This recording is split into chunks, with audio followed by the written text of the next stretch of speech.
अस्सलाम वालेकुम नाज़रीन गिरामी। बागेश्वर धाम इसने कहा कि कुंभ मेले में जो नहीं आएगा वो पछताएगा और फलां होगा फलां होगा फलां होगा, और वहां पर हो गया मसला। अब मसला हुआ, ये तो एक कुदरती बात है, अभी तक तो तहकीकात जारी हैं, अभी किसने कराया, क्या हुआ क्या नहीं हुआ, अल्लाह ना करे कि किसी मुसलमान के जिम्मा इल्ज़ाम हो जाए। बहरहाल इस वक्त तो हुकूमत और पुलिस इदारे सारे मुखलिस हैं और मुसलमानों के हुकूक का ख्याल भी रख रहे हैं। लेकिन लेकिन लेकिन इन्होंने ये एक बात की कि जो लोग इस मेले में मरे हैं, मरना हमने भी है, लेकिन ये मोक्ष पाक है। मोक्ष का मतलब होता है निजात या शहादत। आइए देखते हैं कि क्या ये बात ठीक है। और आगे बहुत सारे लोगों ने इनके खिलाफ भी बात की है, उस भी डिबेट को लाए हैं, और फिर पार्लियामेंट में ये बात पहुंची, वो डिबेट भी लाए हैं। और डॉक्टर जाकिर नाइक साहब जिंदाबाद, उन्होंने भी इस बारे में बात फरमाई है। आइए वीडियो को लाइक करें, चैनल को सब्सक्राइब करें, वीडियो को व्हाट्सएप पे जरूर शेयर करें और कमेंट करके बताएं वीडियो कैसी लगी। हमने तो डुबकी लगा ली, यहाँ बीमारियां दूर होती हैं। और जो कह रहे हैं कि यहाँ बीमारियां फैल रही, यहाँ आनंद देखो तुम, हर जगह हिंदुत्व का उत्साह देखो तुम, हिंदुओं के प्रति उत्साह देखो तुम। इसलिए हर व्यक्ति को आना चाहिए, जो नहीं आएगा वो पछताएगा, वो देशद्रोही। मरना सबको है, पर कोई गंगा के किनारे मरेगा तो वो मरेगा नहीं, मोक्ष पाएगा। यहां मरे नहीं है कोई। हाँ, ये है कि असमय चले गए तो दुख है, पर जाना तो सबको है। ये बात तय है कि कोई 20 साल बाद जाएगा, कोई 30 साल बाद जाएगा, हमें भी जाना, तुम्हें भी जाना। वो असमय चले गए तो इस बात का दुख है, लेकिन उनकी मृत्यु नहीं हुई है। सच कहें, उनको मोक्ष मिला है। जी महाराज हैं।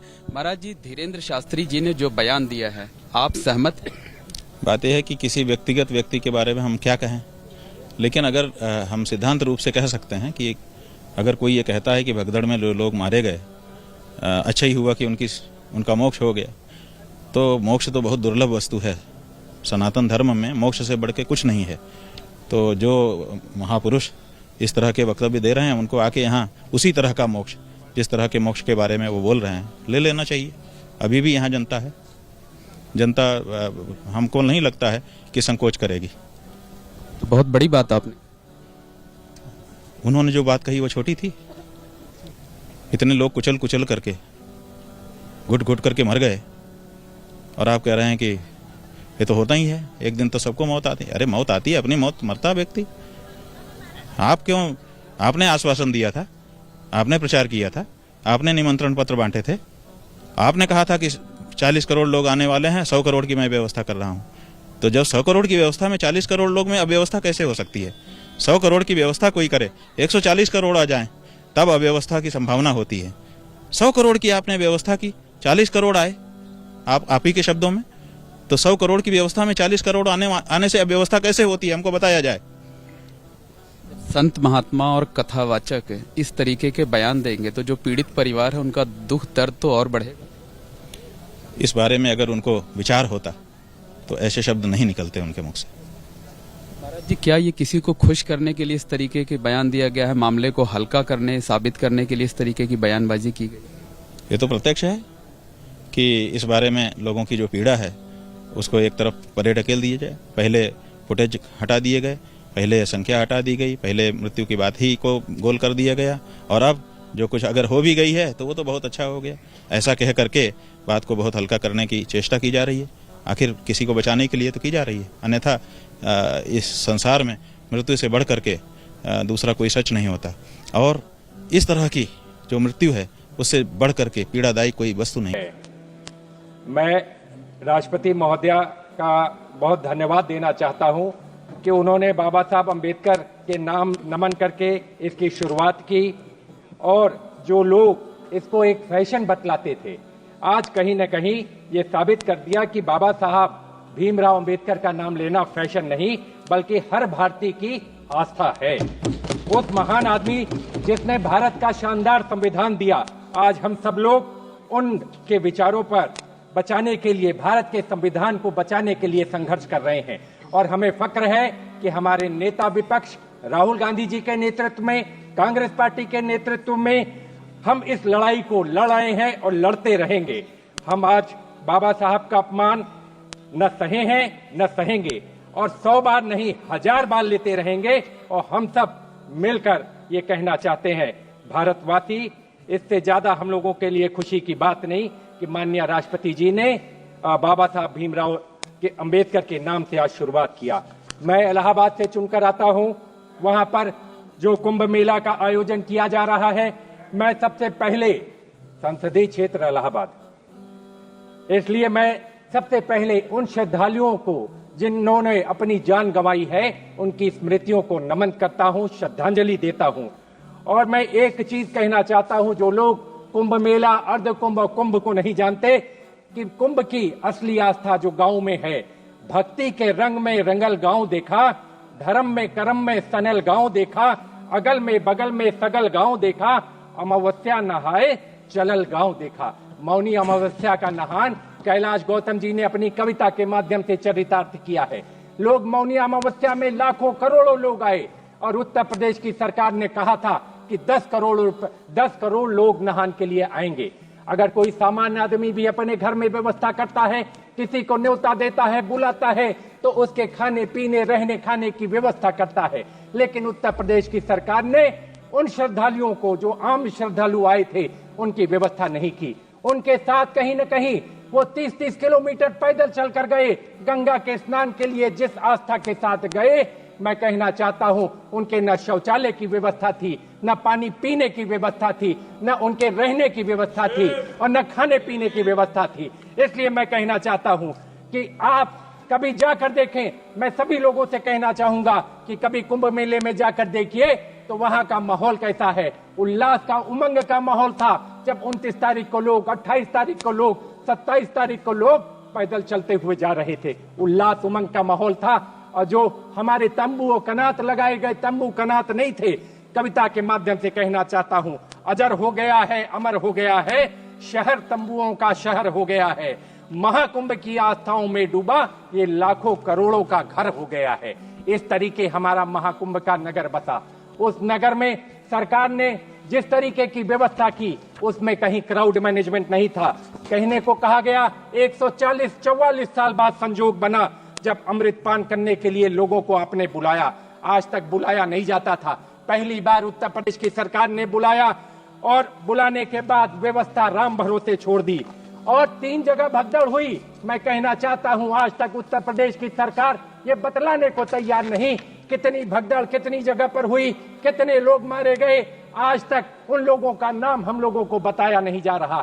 कितने लोग बिछुड़ गए अपने लोगों से, उनका नाम बताया नहीं जा रहा। कितनी गाड़ियां लावारिस खड़ी हैं। मैं कहना चाहता हूं, इसका मुख्य कारण क्या था? इस घटना का मुख्य कारण पॉन्टून के 30 ब्रिज बने हुए थे। पॉन्टून के 30 ब्रिज बने हुए थे और आज 27 तारीख से 30 के 30 ब्रिज, 15 आने के और 15 जाने के सारे ब्रिज को बंद कर दिया गया।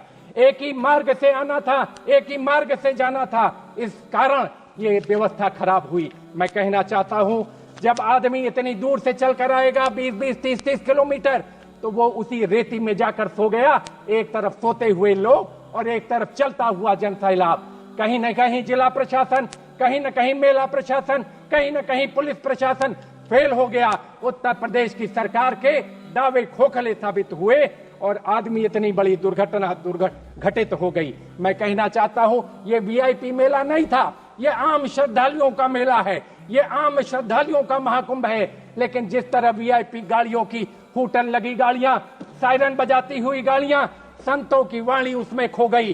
कहीं न कहीं संतों की आवाज को दब गई और हूटर और सायरन में लोग दौड़ते चले गए। इस दुर्घटना का अगर प्रमुख कारणों की जांच होगी तो एक बहुत बड़ा कारण है जिस तरीके से वीआईपी लोगों की दौड़ लगी थी।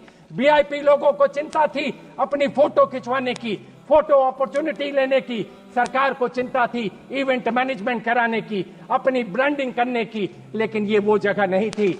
माननीय अधिष्ठाता महोदया, मैं कहना चाहता हूं, ये वो जगह नहीं थी। यहाँ आस्था का समुद्र था। लोग उस आस्था और विश्वास के साथ कि अब अमृत वर्षा होगी, उस अमृत का पान करेंगे। लेकिन लाखों लोग, हजारों लोग मर गए। आपने देखा होगा, वो दृश्य देखे होंगे कि किस तरीके से जेसीबी लगाकर लोगों का सामान उठवाकर फेंकवाया गया, किस तरह फेंकवाया गया। लाशों, आज भी कूड़े के ढेर में लाशें मिल रही हैं।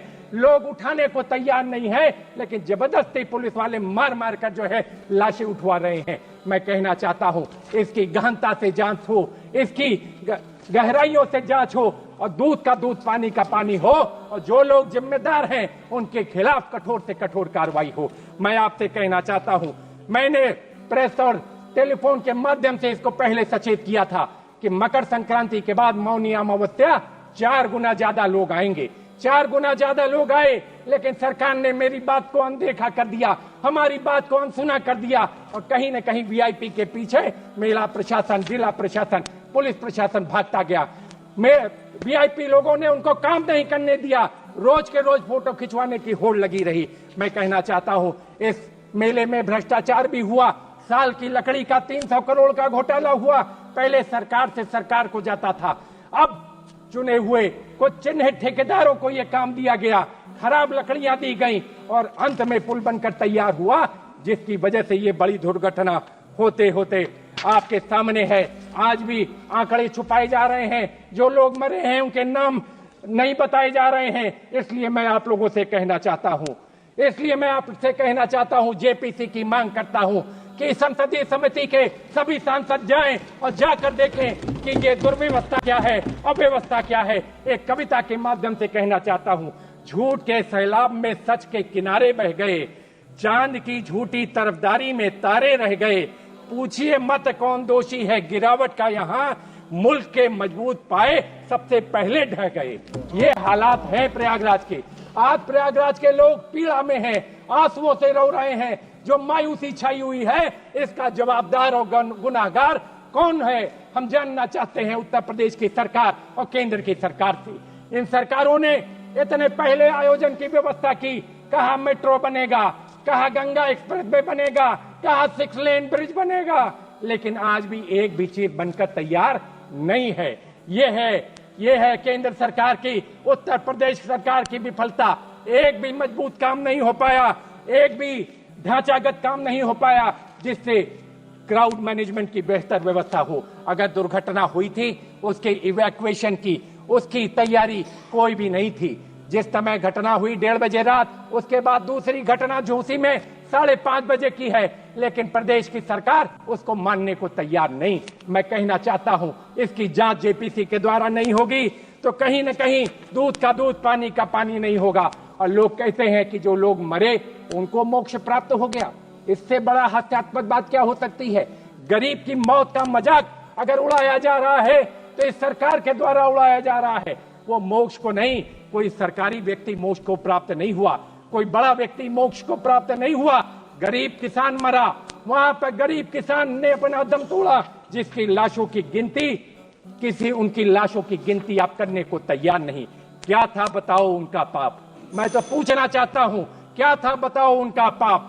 हादसे, नाकामियों, गलतियों के बाद भी थपथपाते दिख रहे, अभी भी अपनी पीठ आप थपथपा रहे हो इतनी नाकामियों के बाद। इसलिए मैं आपसे कहना चाहता हूं, इसकी जांच होनी चाहिए। राष्ट्रपति महोदया, मैं संबद्ध करना चाहता हूं जो नेता विरोधी दल ने जो कटौती, जो प्रस्ताव रखा है, जो संशोधन का, उससे संबद्ध करना चाहता हूं। मैं आपसे कहना चाहता हूं कि आज बेरोजगारी की दर क्या है? बेरोजगारी की दर 8% से बढ़कर 8.3% हो गई, जिसका जिक्र राष्ट्रपति जी के अभिभाषण में नहीं है। आधी हकीकत आधा फसाना। राष्ट्रपति जी ने जो अभिभाषण दिया, कहीं न कहीं सरकारी पूंजीगत व्यय पिछले 6 महीने में 37% रह गया, जो पिछले बरस 49% था। कहीं पर राष्ट्रपति जी ने उन बातों, उन तथ्यों को छुपाया जो देश को जानना चाहिए। मैं आप लोगों से कहना चाहता हूं, 2004 से 14 डॉलर की कीमत क्या थी? 4 में जो कीमत थी, मैं बदलाना चाहता हूं, 46.5 2003 में, और 13 में वो 56 रुपए 50 पैसे थी। यानी 10 साल में 10 रुपए की बढ़ोतरी, और पिछले 12 साल में 30 रुपए की जो है बढ़ोतरी डॉलर की कीमत में हुई। देश की इज्जत घटी है या देश की इज्जत बढ़ी है, ये सदन को फैसला करना पड़ेगा। मैं आपके माध्यम से राष्ट्रपति जी को कहना चाहता हूं, देश की इज्जत लगातार गिरती जा रही है, लेकिन कहीं न कहीं सरकार इसको अनदेखा कर रही है। मैं आपसे कहना चाहता हूं, आदमी की इनकम नहीं तो इनकम टैक्स में आप कमी करते हो। आज एक जरूरत थी डॉक्टर मनमोहन सिंह जैसे अर्थशास्त्री की, ऐसे दीर्घकालिक जिन्होंने नीतियां बनाकर देश की अर्थव्यवस्था को बेहतर बनाने का काम किया। आज इस सरकार के पास डॉक्टर मनमोहन सिंह जैसा व्यक्तित्व नहीं, आज इस सरकार के पास कोई ऐसा नेता नहीं जो कि आर्थिक नीतियां बना सके। मैं आप लोगों से कहना चाहता हूं, आज आप कहते हैं तीसरी सबसे बड़ी अर्थव्यवस्था है, राष्ट्रपति जी ने अपने अभिभाषण में कहा है, लेकिन तीसरी सबसे बड़ी अर्थव्यवस्था में अगर आप देखें तो प्रति व्यक्ति आय हमारी कहां है। आप प्रति व्यक्ति आय को देखें तो आज हमारी प्रति व्यक्ति आय 2480 अमेरिकी डॉलर है।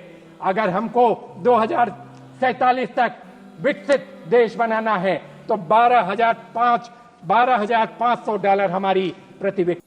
तो नाज़रीन गिरामी, यहाँ थोड़ी बात मैं करता रहूँगा। शुरू में जो बागेश्वर धाम ने बात की कि बीमारियाँ ख़त्म हो रही हैं, अगर जो है वो गंगा में नहाने से या जहाँ कुंभ मेला दरिया के किनारे हो रहा है वहाँ नहाने से बीमारियाँ जाती हैं, तो वह डॉक्टर क्यों हैं इंडिया के अंदर? और दूसरा ये है कि मेडिकल से इसका प्रूफ होना चाहिए कि यहाँ इस पानी से इतना लोग जब नहाएंगे, करोड़ों की बात आप करते हो, हम इस बात को नहीं मानते कि वहाँ करोड़ों लोग आके नहाते हों, लेकिन हाँ इतना अरसा जो है ना लग जाता है आपके इस मेले में। हो सकता है इतने करोड़ लोग बार बार थोड़े थोड़े करके आते जाते और वो करोड़ों की तादाद पहुंच जाए। तो करोड़ों लोग जब एक पानी में नहाएंगे तो जरासीम तो फैलेंगे, मेडिकल तो कहेगा कि यहाँ तो बीमारियां फैलती हैं।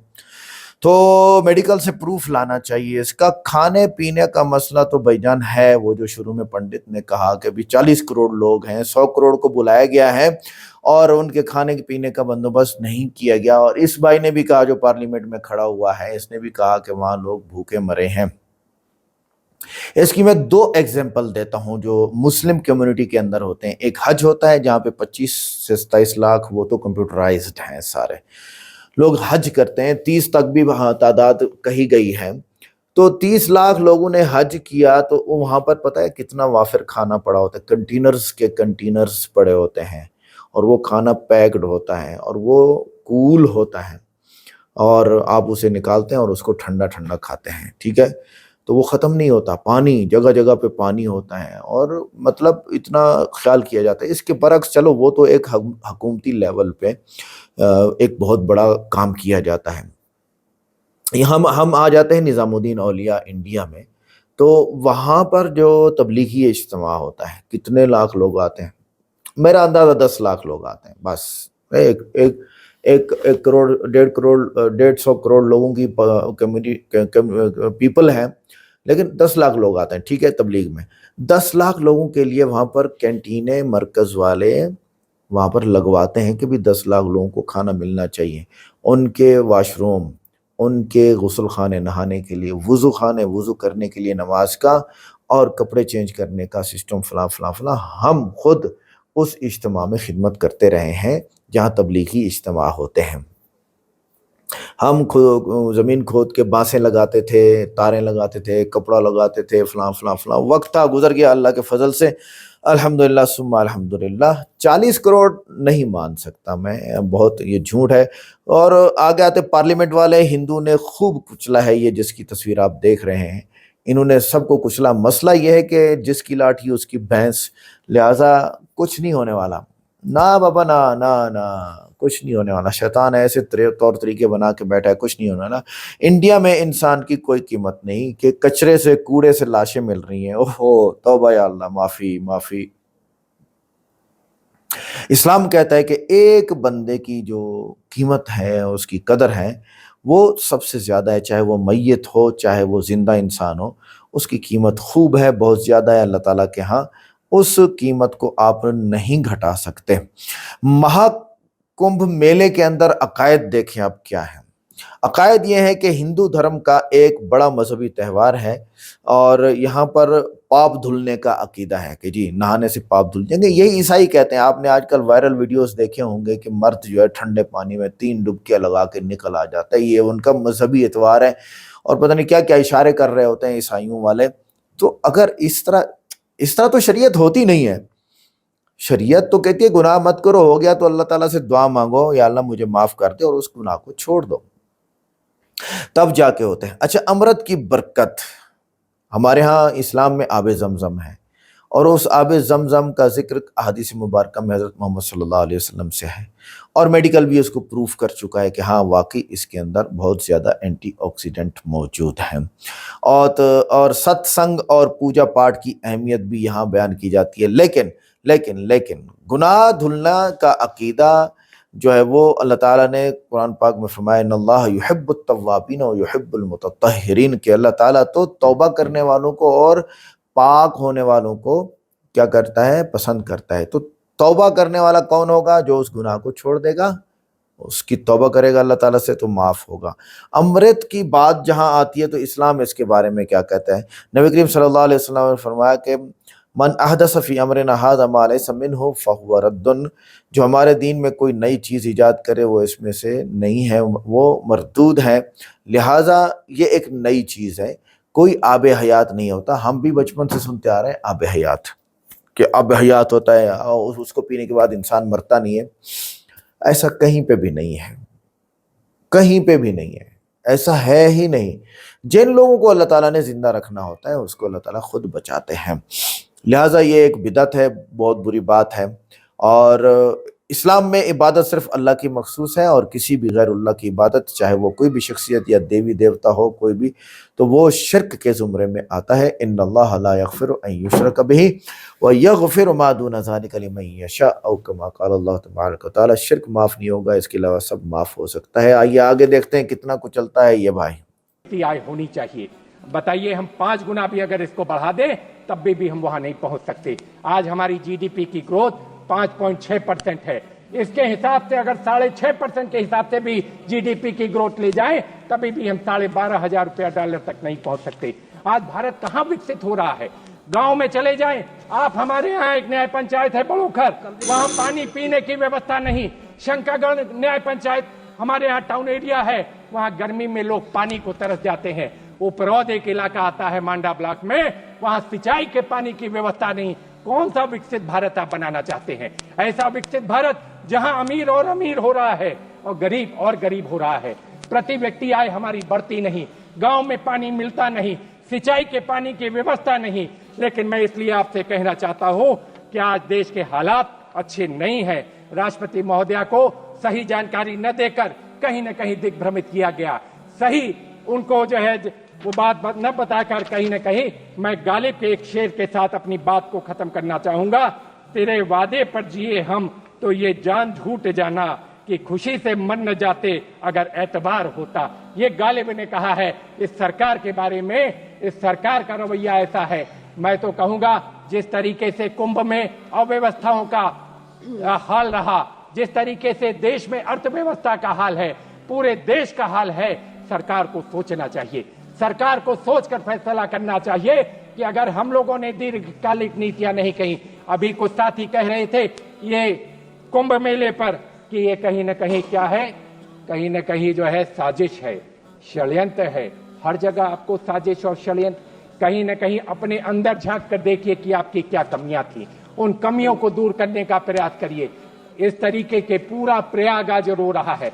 मैं कहूंगा प्रयागराज के लोग आज रो रहे हैं, इसलिए रो रहे हैं कि सरकार ने झूठे वादे किए थे कि हम भव्य दिव्य कुंभ करेंगे, उसको करने में नाकाम रहे हैं। इसलिए मैं कहना चाहता हूं देश से माफी मांगनी चाहिए उत्तर प्रदेश की सरकार और केंद्र सरकार को, जिसने न्योता तो दिया लेकिन व्यवस्था नहीं की।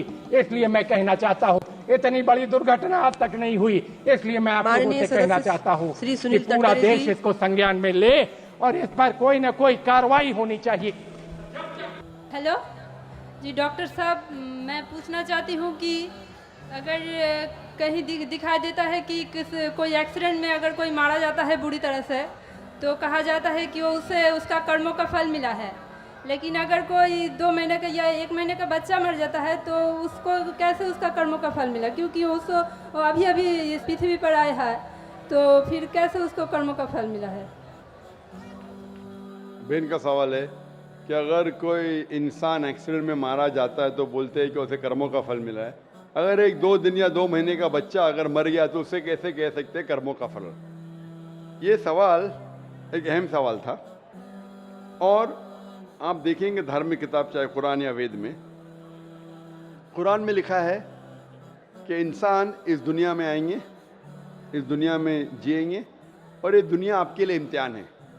फिर आप मर जाएंगे, फिर आपकी अगली ज़िंदगी आखिरत में होंगी। वेद में आप पढ़ेंगे, वेद में भी पढ़ेंगे, ऋग्वेद में जिल्द नंबर 10 में, उसमें लिखा है कि पुनर्जन्म, पुनर मतलब नेक्स्ट, अगला, जन्म मतलब बर्थ, पुनर्जन्म मतलब नेक्स्ट बर्थ, हूबहू जैसे कुरान में लिखा है, कुरान में लिखा है पुनर्जन्म नेक्स्ट बर्थ। लेकिन जो वेद के विद्वान इसको मान गए, लेकिन फिर ये कहने लगे ठीक है, खुदा, ईश्वर, भगवान, अल्लाह, वो तो जस्ट एकदम, वो नाइंसाफी नहीं कर सकता है, नाइंसाफी नहीं देख सकता है। तो ये 2 महीने का बच्चा जब मर जाता है तो उसको कई की सजा मिली। इसीलिए उन्होंने एक नई चीज को वजूद में लेके आए, जिसे संस्कृत में कहते हैं संस्कारा। संस्कारा ये वेद में नहीं लिखा है, वेद में लिखा है पुनर्जन्म, मैं उसको मानता हूं। दूसरी किताब आप पढ़ेंगे, उसमें लिखा है संस्कारा। संस्कारा means cycle of birth and rebirth, birth and rebirth. संस्कारा मतलब आप दुनिया में आएंगे, फिर मरेंगे, फिर आएंगे, फिर मरेंगे, फिर आएंगे। तो फिर एक नई फिलॉसफी, एक नई सोच आ गई दिमाग में और कहने लगे कि इंसान, हर जीवित चीज अलग अलग रूप लेता है। अच्छे कर्म करेगा तो अगली जिंदगी में अच्छा रूप लेगा, बुरे कर्म करेगा तो अगली जिंदगी में बुरा रूप लेगा। सबसे अच्छा रूप है इंसान का, और इंसान बनेंगे 7 बार। बुरे कर्म करेंगे तो बन जाएंगे भेड़, बकरी, अच्छे कर्म करेंगे तो बन जाएंगे इंसान। और अगर कोई इंसान 2 साल का बच्चा मर जाता, उसने पहले जन्म में कुछ गलती किया है। ये संस्कारा है जो वेद में कहानी लिखा है, ये पंडितों ने अपने आप सोचा और लोगों से कहा। इसीलिए आज आम हिंदू संस्कारा में मानता है पुनर्जन्म। पुनर्जन्म में मैं भी मानता हूं, पुनर्जन्म मतलब पुनर मतलब नेक्स्ट, जन्म मतलब जिंदगी, मैं भी मानता हूं, कुरान में लिखा है। लेकिन पुनर्जन्म का ये नहीं मौत जिंदगी, मौत जिंदगी, पुनर्जन्म नेक्स्ट जिंदगी, मैं मानता हूं उसमें, कुरान में भी लिखा है। लेकिन ये पुनर्जन्म को ऐसा रंग दिया गया है कि आप दुनिया में आते, फिर मरेंगे, फिर आएंगे, फिर मरेंगे, फिर आएंगे। तो 2 साल का बच्चा मर गया, उसकी क्या गलती थी? तो ये लोग सोच नहीं पाए, लेकिन इसका जवाब कुरान में है कि 2 साल के बच्चे ने क्या गलती की, क्या गलती की, क्या नहीं की, उसके ऊपर कुरान मजीद में लिखा है। अल्लाह ताला फरमाते सूरह मुल्क में, सूरह नंबर 67 आयत नंबर 2 में, अल्लज़ी खलक़ल मौत वल हयाता, कि अल्लाह सुब्हानहू व तआला ने मौत और जिंदगी बनाई ताकि आप लोग को परख सके आप में से अच्छा अमल कौन करता है। तो ये जिंदगी हमारे लिए एक इम्तिहान है, और इम्तिहान के उसूल दिए गए हैं, और अल्लाह सुब्हानहू व तआला हर इंसान को अलग अलग तरीके से जांचता है। एग्जामिनेशन पेपर हर साल बदलता है क्या? नहीं बदलता है ना। अगर एग्जामिनेशन पेपर कठिन है, क्वेश्चन पेपर, तो उसका जो करेक्शन है वो एग्जामिनर आसान करता है। अगर एग्जामिनेशन पेपर आसान है तो करेक्शन कठिन होता है। तो इसी तरीके से कुछ लोग को अल्लाह ने गरीब बनाया, कुछ लोग को अमीर बनाया, कुछ लोग को सेहतमंद बनाया, कुछ लोग को बीमार बनाया। किधर भी नहीं लिखा है कुरान में क्या गरीब इंसान अच्छा क्या अमीर इंसान अच्छा, या सेहतमंद जन्नत में जाएगा या बीमार जन्नत में जाएगा। अल्लाह ताला जांचना चाहता है कि अगर मैं इसको अमीर बनाया तो कुरान का उसूल है उसको ज़कात देना चाहिए। 2.5% अपने निसाब से ज्यादा जितना पैसा उसके पास है, 85 ग्राम सोना से ज्यादा पैसा है, 2.5% उसको हर साल, हर कमरी साल उसको देना चाहिए ज़कात में। अमीर तो बन गया, वो गरीब आदमी को 0 देने का। तो ज़कात के सवाल जवाब में उस गरीब इंसान को 100 में से 100 मार्क्स, वो अमीर इंसान शायद देगा ही नहीं तो 0 मिल गया, बेचारा फेल हो जाएगा। या हो सकता है कि आधा देता है तो कम मार्क्स मिलेंगे। तो यहां हम बोलते गरीब इंसान, अरे बेचारा, बेचारा क्या, उसको 100 में से 100 मार्क्स मिल गए, ज़कात में उसको 100% मार्क्स, वो अमीर इंसान के लिए इम्तिहान है। इसीलिए अल्लाह के रसूल फरमाते कि गरीब इंसान को जन्नत जाना और आसान है बनिस्बत अमीर को। और जितने साहबा जो अमीर थे उनसे पूछता ज्यादा होंगी। साहबा थे, अल्लाह के रसूल के करीब थे, फिर भी उनकी पूछताछ ज़्यादा हुई। अल्लाह ने पैसे दिए, क्या किया उसका तुमने? आप समझ रहे ना? तो इसीलिए अल्लाह ताला डिफरेंट लोग को डिफरेंट तरीके से। तो नाज़रीन गिरामी, आज की इंटरेस्टिंग वीडियो में डॉक्टर जाकिर नाइक साहब का सारा मुद्दा सिर्फ यही है कि जो लोग बच्चे मरते हैं ये आजमाइश है, और जो बड़े मरते हैं वो भी अल्लाह ताला की तरफ से तय है। इसका ये मतलब नहीं है कि उसने पिछले जन्म में बुरे अमाल किए थे और इस जन्म में वो बच्चा मर गया या बड़ा होकर हादसे में मर गया, जो कि रेलेवेंट था कुंभ मेले में मरने वालों के। अच्छा, अब बाकी रहा मसला बख्शिश, तो हम तो ये हमारा अकीदा है, मुसलमान ही बख्शा जाता है, काफिर या मुशरिक नहीं बख्शा जाता। लेकिन एक बीच में पार्लियामेंट में जो बात आई है कि इंडिया के इतने ज़्यादा मसाइल हैं और इनको कैसे हल किया जाएगा। भाईजान, आप लोग जब करप्शन के नुकसानात को एजुकेशन में पढ़ाएंगे कि करप्शन में नुकसानात कितने हो सकते हैं, और इब्तदा से बच्चे पढ़ेंगे इंतहा तक, और कूट कूट के भर भर के उनको पढ़ाना पड़ेगा।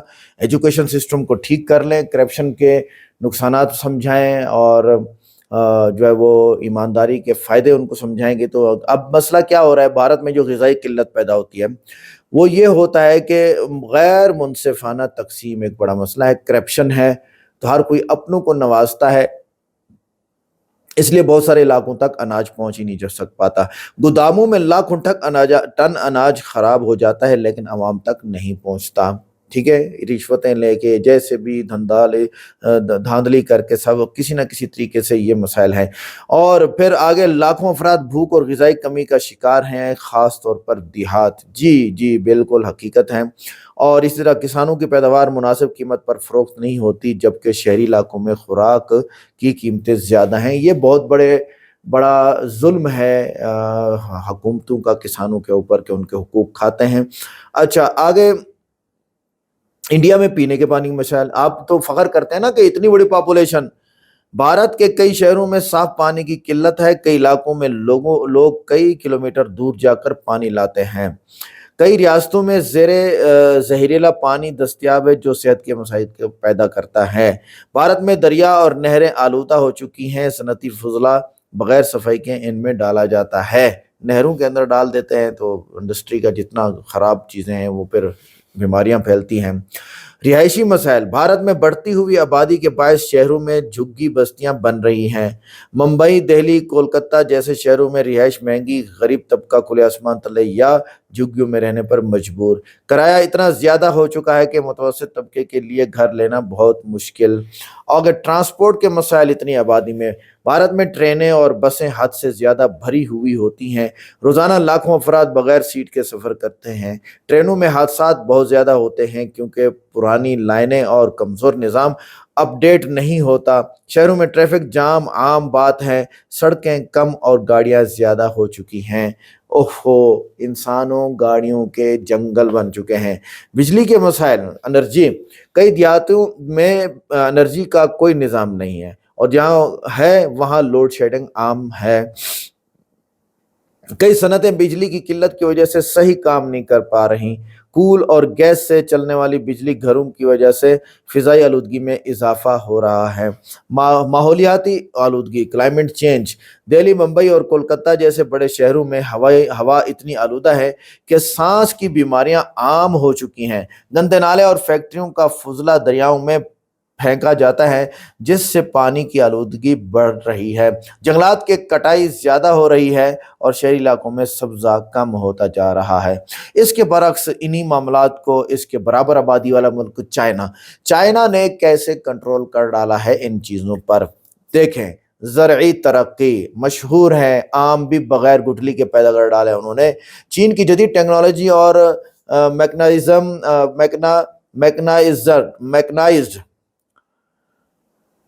मैकेनाइज्ड फार्मिंग मुतारिफ करवाई ताकि फी एकड़ पैदावार को ज़्यादा किया जा सके। Food storage system. जदीद गोदाम और सर्द खाने बनाए ताकि खुराक ज़ाया ना हो। गुर्बत में कमी। हुकूमत ने किसानों को सब्सिडी दी जिससे देहात में पैदावार बढ़ी और लोगों की कुव्वत खरीद में इजाफा हुआ। जब आप किसानों को निचोड़ लेंगे तो फिर वो बोएंगे क्या? वो कहेंगे आप लोग ऐसे ही ठीक हो। दरियाओं की सफाई मुहिम, चीन ने कई अरब डॉलर लगाकर पानी की आलूदगी कम की और साफ पानी की फराहमी यकीनी बनाई। डैम और वाटर प्लांट्स, बड़े बड़े डैम्स बनाए, पानी साफ करने के लिए प्लांट लगाए ताकि हर जगह पीने का पानी मुहैया हो। रिहायश, सस्ते अपार्टमेंट्स, हुकूमत ने कम कीमत पर लाखों अपार्टमेंट्स बनाए ताकि लोग आसानी से रिहायश हासिल कर सकें। मेगा सिटी प्लानिंग, शहरों की को मुनज़्ज़म तरीके से बनाया ताकि कच्ची बस्तियां ना रहें। ट्रांसपोर्ट का निज़ाम चाइना ने कैसे बेहतरीन किया? हाई स्पीड रेल, चीन ने दुनिया की सबसे बड़ी तेज रफ्तार ट्रेन सर्विस शुरू की और अमेरिका को कहा कि आप बना सकते हो ऐसे, जो लाखों लोगों को रोजाना आरामदेह सफर फराहम करती है। बेहतरीन बस सर्विस, शहर में इलेक्ट्रिक बसें चलाई गई ताकि सड़कों पर रश कम हो और आलूदगी भी ज्यादा कम हो। मोटरवे और अंडरग्राउंड मेट्रो, कई शहरों में अंडरग्राउंड ट्रांसपोर्ट का निजाम बनाया गया ताकि जमीन पर रश कम हो सके। सोलर और विंड एनर्जी, चीन ने दुनिया की सबसे बड़ी सोलर और विंड एनर्जी कंपनीज बनाई हैं, जिससे बिजली की किल्लत का मसला खत्म हो गया। बिजली है, पूरी है। हाइड्रो पावर डैम्स, चीन में बड़े बड़े डैम्स बनाकर पानी से बिजली पैदा की जा रही है जो माहौल दोस्त बिजली है। साफ माहौल और माहौलियाती आलूदगी पर काबू, सनती आलूदगी पर सख्ती से कवानीन। चीन में अगर कोई फैक्ट्री माहौल खराब करे तो बहुत ज्यादा जुर्माना लगाया जाता है। आगे शजरकारी मुहिम, मुल्क में लाखों दरख्त लगाए जा रहे हैं ताकि आलूदगी कम की जा सके। इलेक्ट्रिक व्हीकल्स, चीन में पेट्रोल और डीजल गाड़ियों की जगह इलेक्ट्रिक गाड़ियों को फरोग दिया जा रहा है ताकि फ़ज़ाई आलूदगी कम हुआ ना। क्लाइमेट चेंज हो चुका है और जो हमारा ओजोन लेयर है ये फट चुका है, जिसकी वजह से इंसानों को बहुत ज़्यादा बीमारियों का और कैंसर का सामना करना पड़ रहा है। और अब करना क्या है? करना तो सिर्फ और सिर्फ यही है कि आप इन सारी चीज़ों को क्या करें, हल करें। इंडिया को करना पड़ेगा। तो आज की वीडियो कैसी लगी? फिर कुंभ मेले में ये हुआ, उसके मुताबिक फिर बताया गया पार्लियामेंट में, फिर उसके मुताबिक डॉक्टर जाकिर नाइक साहब ने। कोशिश करते हैं अच्छी से अच्छी वीडियो आपके लिए लेके आए। वीडियो को लाइक करें, चैनल को सब्सक्राइब करें, वीडियो को व्हाट्सएप पे जरूर शेयर करें, कमेंट करके बताएं वीडियो कैसी लगी। अस्सलाम वालेकुम।